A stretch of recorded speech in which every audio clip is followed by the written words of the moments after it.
we are practicing causative verbs. What we are practicing? Causative verbs. And for this, I need your personal attention, everyone. So, in the basically causative verb होती क्या है?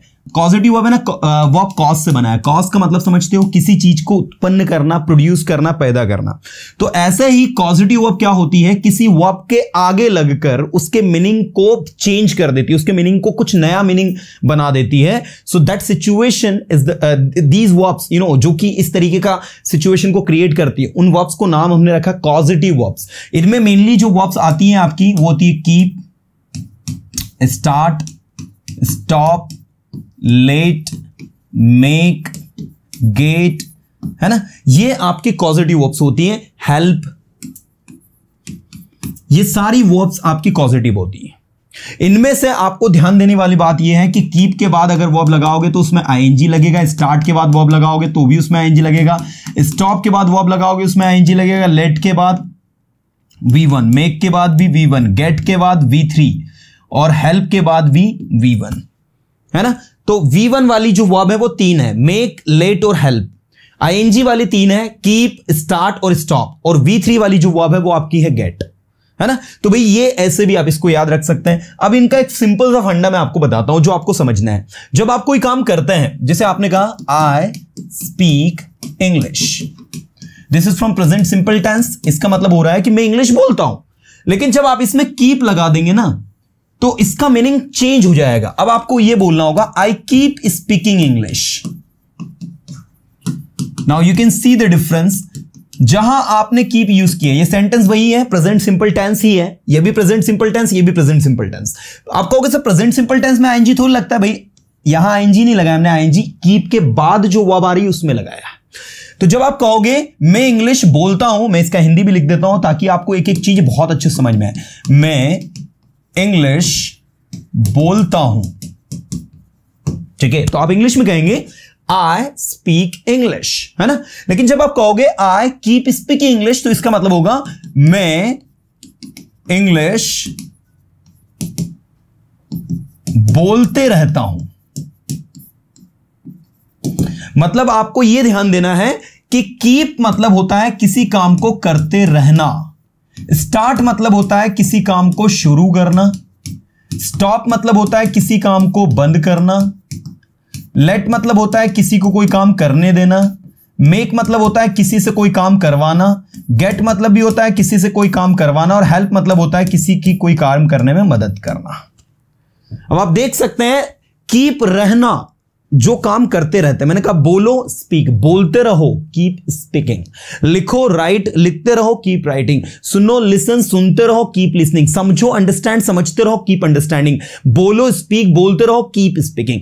In short causative verb का एक simple सा फंडा है boss, कि अगर आप कोई कॉजेटिव वर्ब यूज कर रहे हो, इसका मतलब यह कि वो अपने आप में एक इंडिविजुअल मीनिंग को कैरी करेगी. तो कीप जो है कौन से मीनिंग को कैरी करता है? रहने को. अब इसको आप जहां लगाना चाहो, आपने कहा सर मुझे कैन के साथ लगाना है, भाई आप कैन के साथ लगा दो कीप, कोई दिक्कत नहीं है. बट याद रखना वर्ब में क्या लगाना पड़ेगा? आईएनजी. आपने कहा सर मैं कुड के साथ लगा सकता हूं, बिल्कुल लगा सकते हो भाई, लेकिन वर्ब में क्या लगाना पड़ेगा? आईएनजी. ये देखो ये स्ट्रक्चर बन गया, सब्जेक्ट ऑब्जेक्ट, सब्जेक्ट ऑब्जेक्ट. आपने कहा सर मैं शुड के साथ लगाना चाहता हूं, मैंने कहा बिल्कुल लगा दो भाई, शुड के साथ लग जाएगा.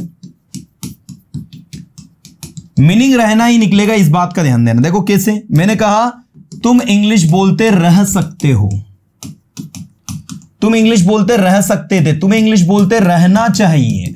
You should keep speaking. तुम्हें क्लास अटेंड करते रहनी चाहिए. You should keep attending class. आपने कहा सर मुझे इंग्लिश नहीं आ रही, मैं कैसे इंग्लिश को इंप्रूव करूं? मैंने कहा you should keep practicing. You should keep practicing मतलब तुम्हें प्रैक्टिस करते रहना चाहिए.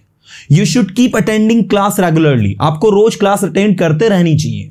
You should keep making sentences, आपको सेंटेंसेस बनाते रहना चाहिए. You should keep going there, आपको वहां जाते रहना चाहिए. You should keep coming here, आपको यहां आते रहना चाहिए. इन शॉर्ट अगर मैंने कीप को यूज किया है तो कीप का जो मतलब निकलेगा वो ये होगा कि हमें कोई काम करते रहना है. प्रेजेंट सिंपल टेंस में अगर आप इसको यूज करते हैं तो आप कहेंगे मैं पढ़ाई करते रहता हूं, आई कीप स्टडिंग. मैं पढ़ाई करते रहा, सिंपल पास्ट टेंस में केप्ट हो जाएगा, कीप की सेकंड फॉर्म, वर्ब में वही आईएनजी लगेगा प्लस ऑब्जेक्ट। फ्यूचर में मैं पढ़ाई करते रहूंगा, आई विल कीप स्टडिंग।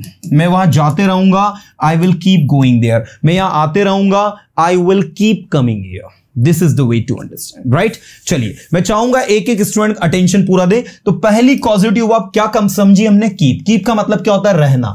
चलिए, कीप आपके दिमाग में अगर फिट हो गया हो तो हम आगे बढ़ते हैं। कीप के और भी सेंटेंसेस आप इंपेरेटिव में बनाना चाहो बना लो। मैंने कहा बोलते रहो, बोलते रहो। उससे पहले इसको बनाओ। मैंने कहा बोलो, तो बोलो को इंग्लिश में क्या कहेंगे हम? इंपेरेटिव सेंटेंस है तो हम कहेंगे स्पीक। मैंने कहा इंग्लिश बोलो, तो क्या बोलना होगा? Speak English. अब मैंने आपसे कहा इंग्लिश बोलते रहो, इंग्लिश बोलते रहो, तो हम क्या कहेंगे? Keep speaking English. एक बार फिर से बनाओ, क्या बोलोगे? बोलो कीप स्पीकिंग इंग्लिश। वहां जाते रहो, कीप गोइंग देयर। यहां आते रहो, कीप कमिंग हियर। सेंटेंसेस बनाते रहो, कीप मेकिंग सेंटेंसेस। कुछ नया सीखते रहो, कीप लर्निंग समथिंग न्यू। फिर से बोलो, कीप लर्निंग समथिंग न्यू। कुछ नया सीखते रहो, that is keep learning something new. So इस तरीके से आपको कीप को स्टडी करना है। चलिए, कीप के बाद अगला है आपका स्टार्ट। ज्यादा नहीं, 5 मिनट के अंदर स्टार्ट क्लियर हो जाएगा आपको। 5 मिनट में, 2 मिनट के अंदर। मैंने कहा बोलो, स्पीक। बोलते रहो, कीप स्पीकिंग। बोलना शुरू करो। अब जैसे ही मैंने कहा बोलना शुरू करो, तो भैया आपको ध्यान देना है। मैंने क्या बोला? बोलना शुरू करो या फिर बोलने लग जाओ। बोलने लग जाओ। तो ऐसे सिचुएशन में आपको आगे लिखना होगा स्टार्ट। अब वर्ब में आईएनजी लगेगा, start speaking.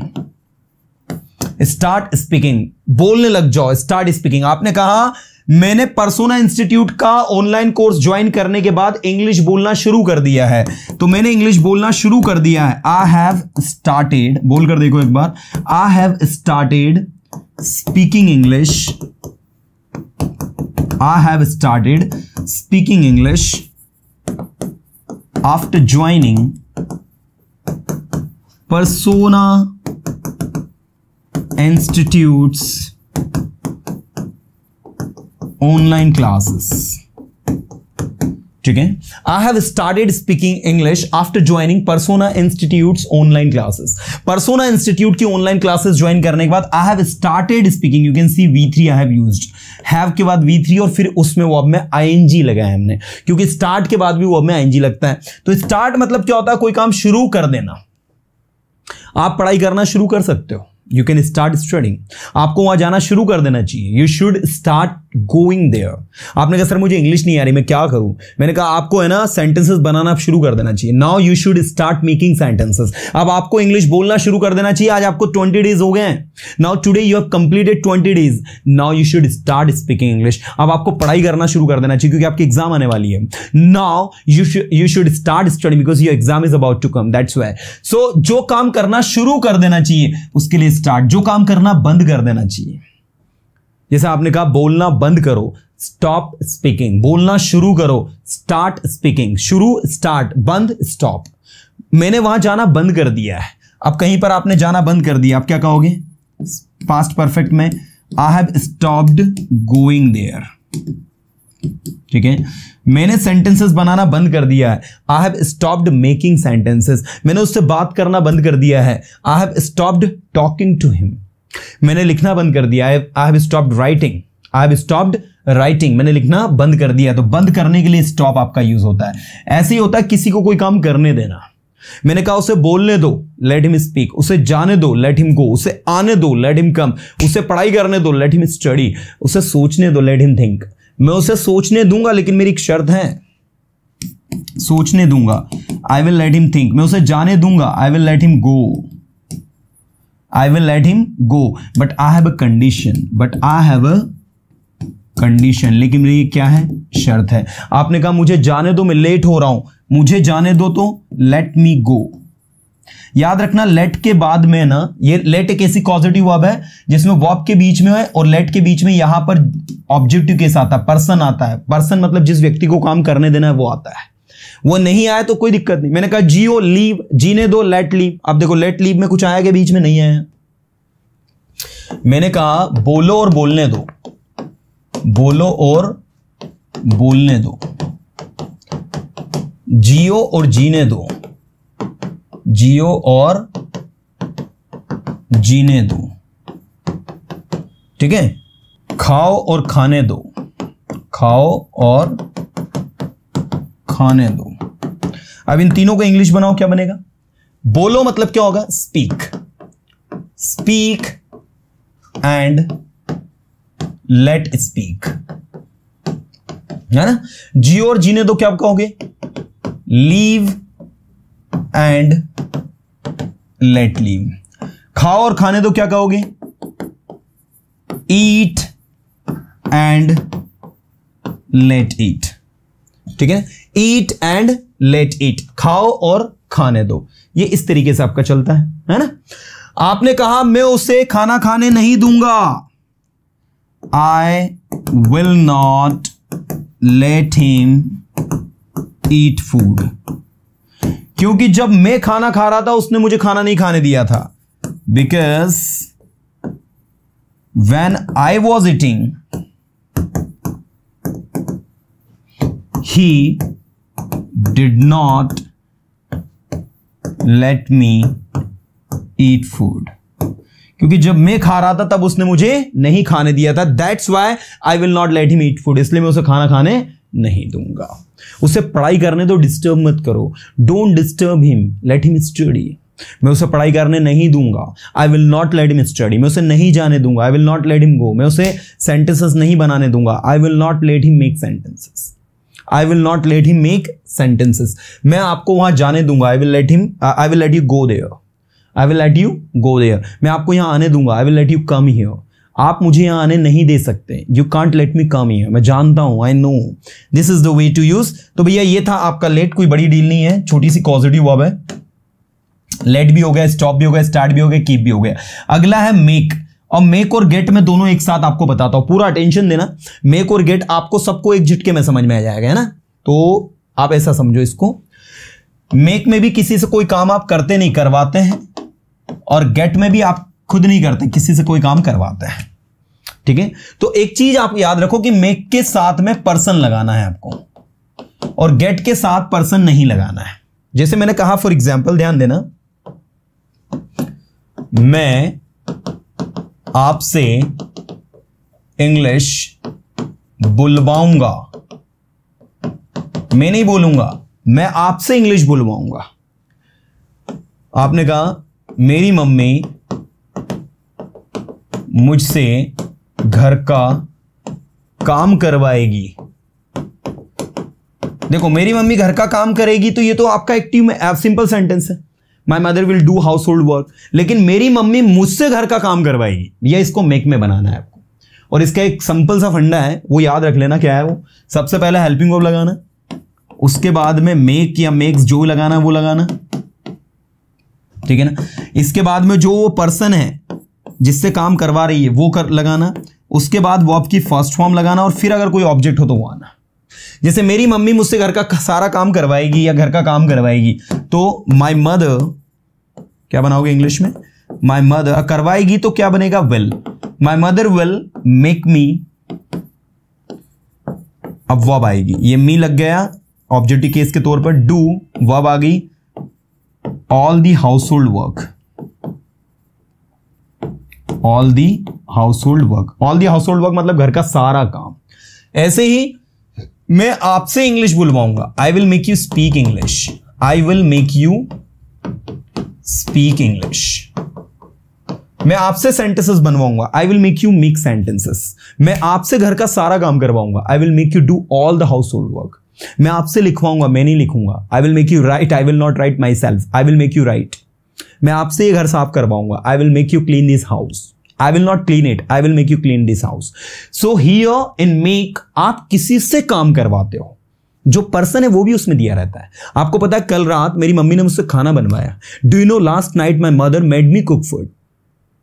Last night my mother made me, make की सेकेंड फॉर्म मेड, मेक की second form made, my mother made me cook food. मैं खाना बनाना नहीं चाहता था। I did not want to cook food but my mother made me cook food. My mother made me cook food, मेरी मम्मा ने मुझसे खाना बनवाया। And I had to cook, और मुझे बनाना पड़ा because I had no option, क्योंकि मेरे पास कोई चॉइस थी नहीं, कोई ऑप्शन था ही नहीं। तो इस तरीके से मेक आपका यूज होता है। लेकिन वही गेट क्या होता है, जैसे मैंने कहा तुम्हें अपने बाल कटवाने चाहिए क्योंकि वो बड़े हो गए हैं। मैंने कहा मैं कल अपना मोबाइल रिपेयर करवाऊंगा,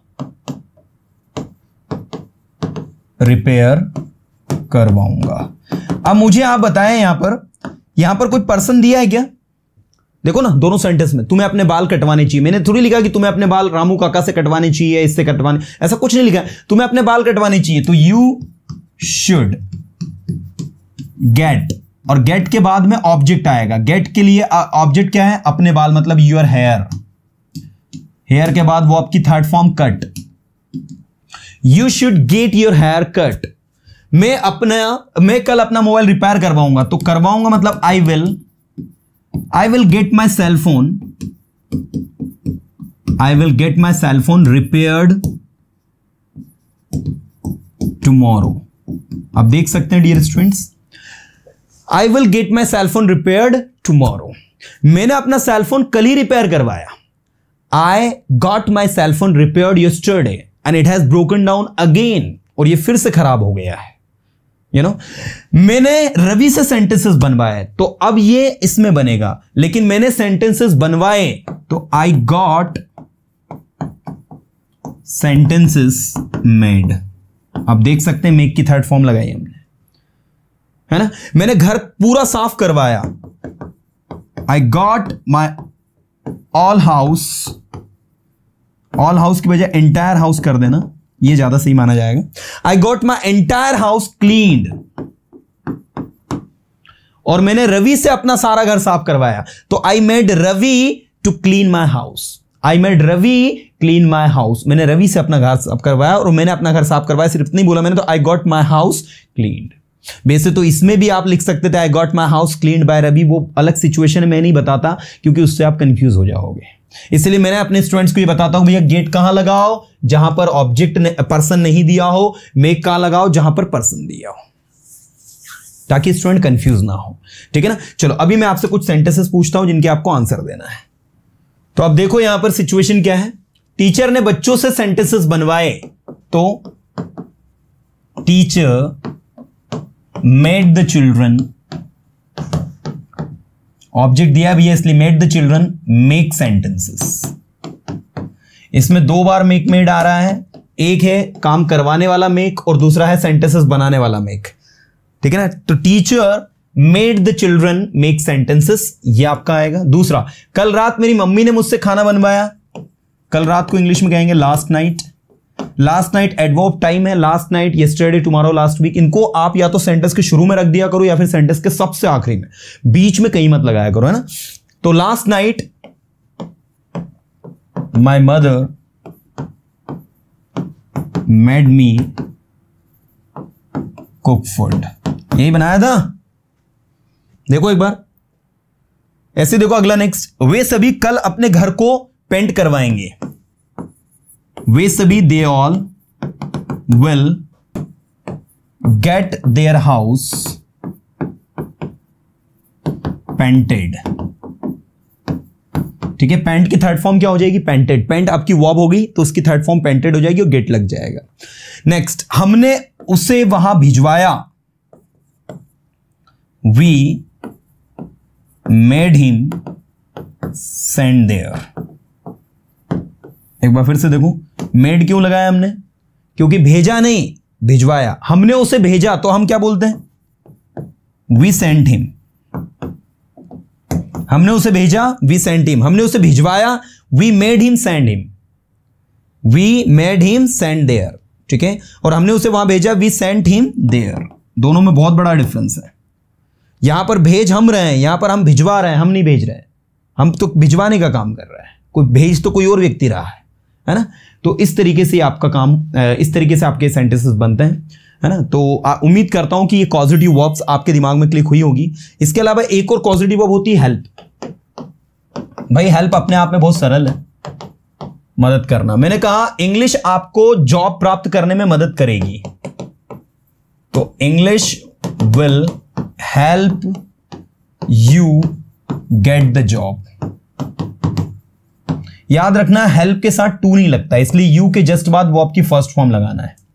English will help you get the job, English will help you get the job, है ना। मैंने कहा आपका अच्छा व्यवहार, योर गुड बिहेवियर